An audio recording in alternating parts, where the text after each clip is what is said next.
In the modern day world, positivity is talked about a lot, but the truth is, not many people actually understand what positivity is or what positive thinking is. You see, positive thinking is the actual important aspect of being positive. Now, you may not know what any of this means, so I'm going to explain it to you. The differences between positive thinking and negative thinking. You see, positive thinking is someone who looks at the bigger picture and tries to identify solutions to problems, whereas negative thinkers tend to look at problems through a narrower perspective and they really focus on the problem at hand as opposed to figuring out a solution. Now, you may think, oh, why is this an issue? I've been doing this all my life and I ended up fine, yada yada yada, whatever. And sure, maybe you have, but the truth is there's actual benefits to positivity and positive thinking. You see, positive thinkers experience an increased lifespan, they experience lower rates of depression, and they actually get sick a lot less often, which all of these things sound like correlation doesn't equal causation, and these are just like not true, and I'm throwing words around that might be right, but they're probably wrong. But the truth is, all of those things that I just said are backed by science. And you can do your research on your own if you want, but you may still be confused on the idea of positive thinking versus negative thinking. So I'm going to give you a scenario here. Let's say you were in a great relationship and you just got dumped. That sucks, right? That's what a lot of people are going to think, that sucks.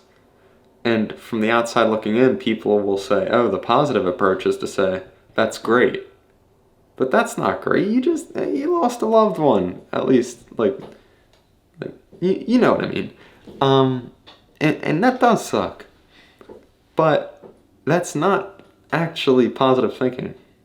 You see, it's the responsibility that comes after the event that causes you to have to be a positive thinker or a negative thinker.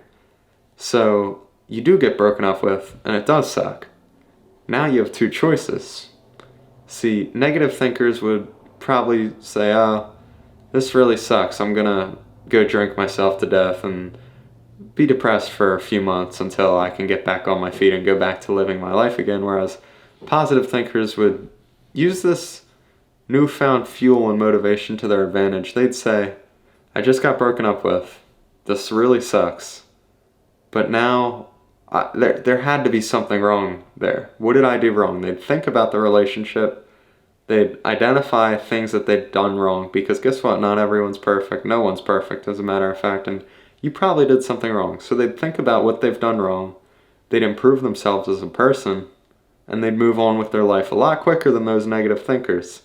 And not only would they move on a lot quicker, they'd move on as a better person, as opposed to the negative thinker who would move on as arguably a worse person, if you really think about it.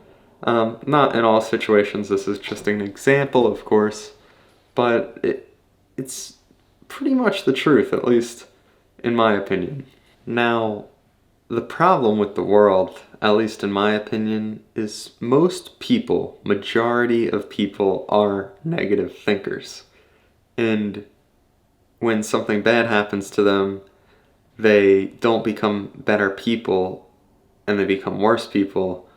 And that's why, a lot of bad stuff goes on in the world, because when you become a worse person, you do more wrong to society than you do good, and then you do bad things, and then more people who are most likely negative thinkers become worse people, etc., etc. So let me try and explain this in an example.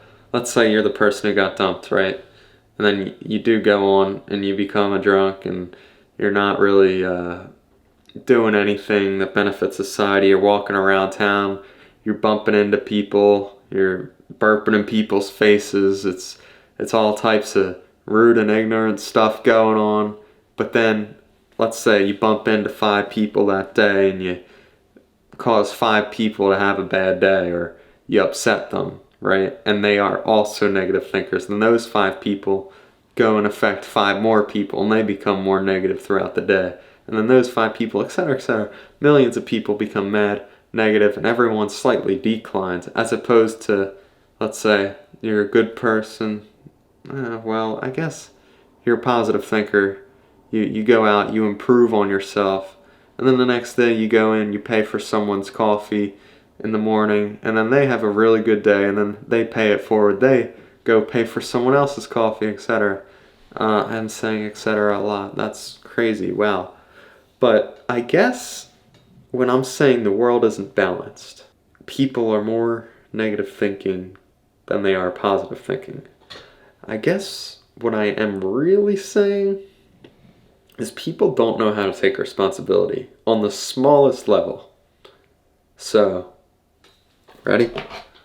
I dropped my pen.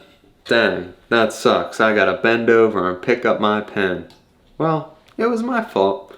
I knocked over my pen. I can solve my own problem. I'll pick up my pen, or, I guess I'm not doing any more work. I'll pick up my pen later. Two alternatives, very minor details, or it's a very minor situation, but it gives me a choice to be a positive thinker or a negative thinker. And it all comes down to taking responsibility.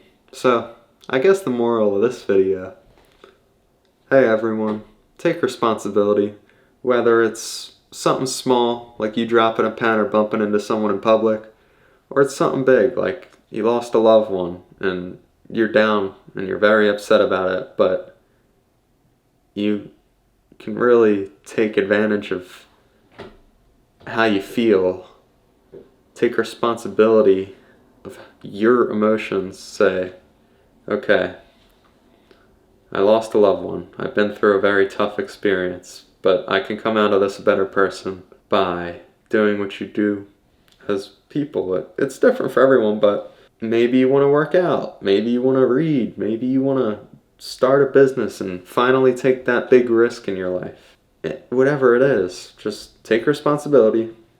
Find the best way to come out of every problem in your life a better person, and the world will just be a better place. If one person does that, if two people do that, if one person watches this video and they take what I said, put it into action, that would make me pretty happy.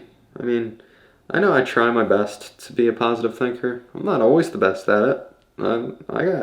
Sometimes something will happen, like I'll go to school, then I'll go to work, then I'll come home, and I'll be pretty tired, and I'll have homework, and I'll be like, I'll just do it tomorrow. And, that it happens, but if you become even 5% better, the world's just going to be a better place, even if it's just this much. If more people do it, the world will be a better place, and so take responsibility for your actions. And I know we've heard that a lot in our lives too. I know. But I don't think you've ever thought about it this way. And if this video, if you were interested in this video and you've read it, sorry, I'm thinking about a book that I'm about to credit. If you were interested in this video and you really liked the concept of it, and you want to know more, read this book. I know the title of this book isn't exactly the title you'd see on any other book. It's an interesting title, but even if you read, let me see, I don't know, but there's a chapter in this book about everything I just talked about in this video, and that's kind of what inspired this video. So shout out to Mark Manson, the dude who wrote this book.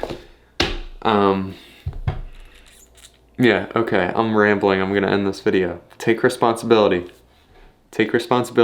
become a positive thinker, make the world a better place. That's this video. Have a good day. See you in 2 weeks.